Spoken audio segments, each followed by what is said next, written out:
and you played the music. I said, oh my God, that's her vibe. Like, that was so you. You know, that was really so you. So, what we gonna do today? Like, I brought my speaker. Yeah. So, I'm recording you, by the way. so I brought my speaker because I feel Paparazzi like over here. I figured she could do that because she's just like, this is an amazing woman. You just gotta know her story. She's an amazing woman. She Well, Bettina, I hope we get a chance to chat. You can put her on the camera. Yes, yes, yes. gonna come So back. tell us, ladies, because this is going now. So just kind of introduce yourself for everyone here for us. Hello, hello. Who are we speaking to? The Everybody, internets? The everyone. internets. Jules Singletary right here. Yoga instructor, all around creative, fashion entrepreneur. Yes. You look amazing. May I ask how old you are? Thank you. I'm 35 years old. Okay, so I'm over here thinking 18, No, man. 22. I'm no black on crack. Come on now. How long have you been into yoga? I've been practicing for 8 years, teaching for 1 full year now. Okay, where do you teach? I teach all over. I have a spot in Newark that I teach at on Saturday afternoons, All Eyes on Egypt, but I also teach private clients. And where is the Newark. place in Newark? It's right near Branchbrook Park on Okay. Orange Street.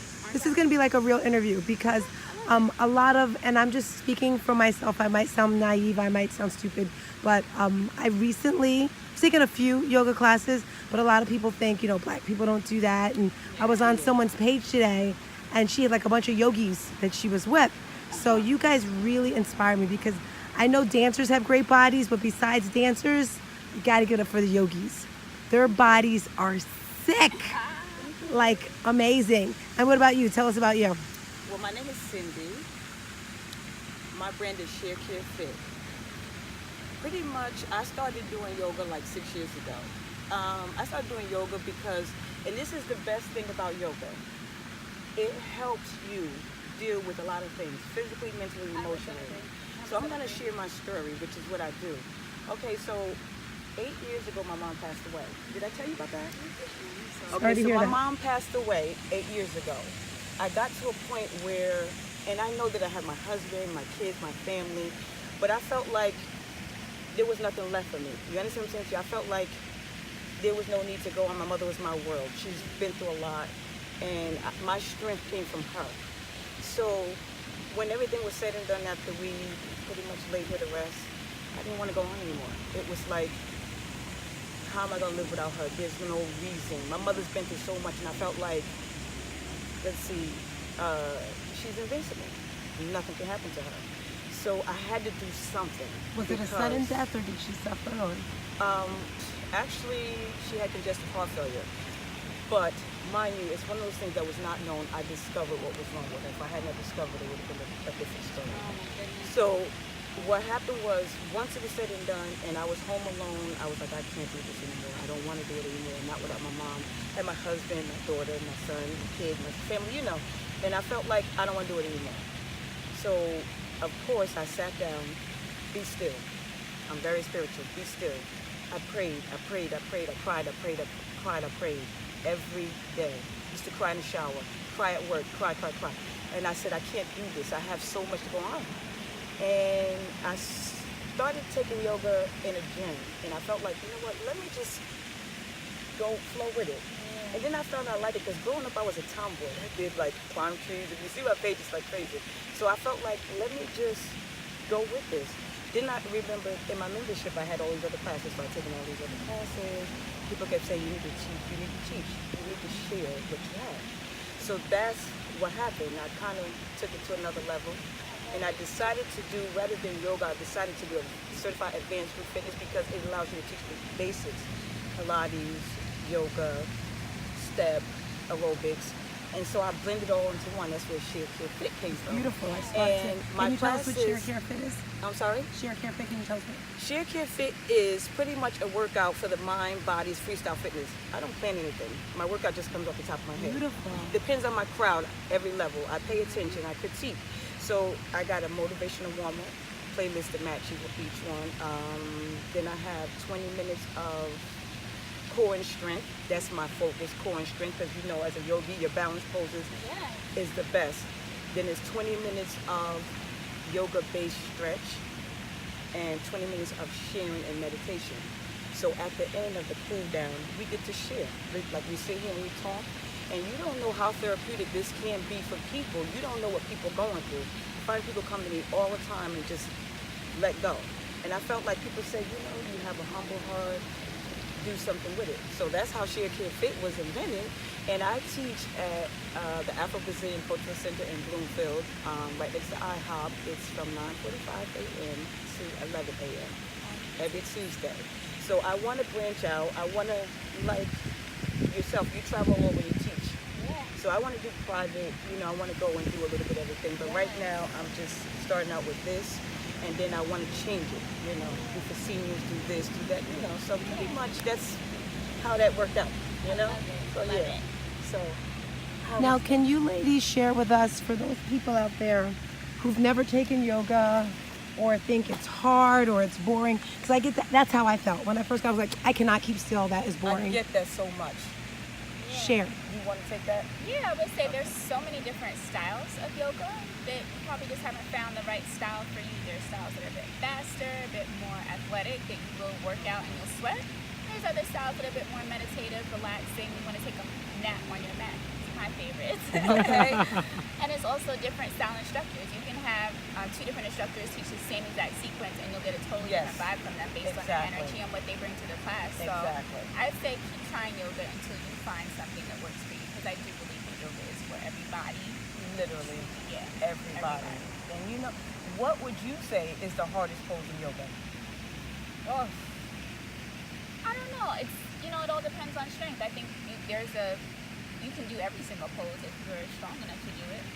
I don't have handstands or headstands in my practice, but I know that pop up up there like it's nothing. so when I said that, because she made a point, a valid point, people say, oh, it's boring, I can't stay still.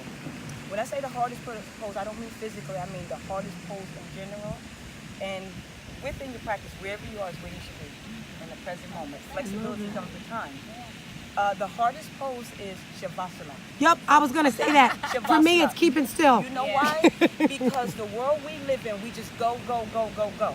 Again, Can you I'm explain for those spiritual. out there what Shavasana, if I'm even saying it correctly, is? Can you explain it? Well, you could call that final resting pose. You can call it corpse pose, which I like to say final resting pose. What do you like to call it? Yeah, I usually go at final resting as well. So- And what do you do here? Did you just lay down on your back? You just lay down, be still. And then they said, don't think, but then let your mind free. How can you not think? I don't get that. That's where the focus comes in. That's why people find it to be boring. Because see, once you get there, like she said, once you find your place, you will get there, because that's like, after you get, like when you start your class, you say focus. Like, what is your main goal? What do you expect to get out of your yoga practice? The Your yoga intention you wanna practice, set for yourself. what exactly? So that could be one of them. Just being able to focus. That's the most important thing. Staying still. So once you stay still, you lay there. A lot of people think, oh, I gotta go to work. I gotta pick up the kids. I gotta do this. That's why you pick a time where you know that you can sit there and be still, because that's your time. We all need our time. Question for you as instructors. I know you guys teach, but do yourself personally every day, do your own, what do you call it, practice? Oh yes. And for how, do you do it first thing in the morning or lunchtime, or what's your schedule like? I myself don't practice every day. I get to my mat about 3 times a week if I'm lucky. Yeah, it's hard to get to your mat every day. And how long are you at your mat when you do it? I at least like to practice for an hour, but sometimes I may only do 10 to 15 minutes worth of stretching. As long as I'm moving my body, then, you know, That's it. that's And what about you, something Sid? I wake up, I stretch.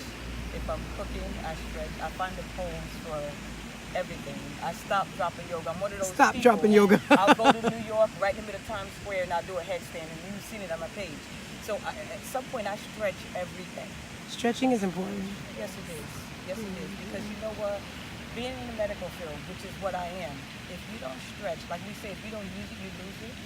The stretching is so good. The balance part that you get from it, because your equilibrium falls off. You ever see when older people are actually walking and they trip? And it might be something we trip, but we're younger, and they trip and they hip or something like that.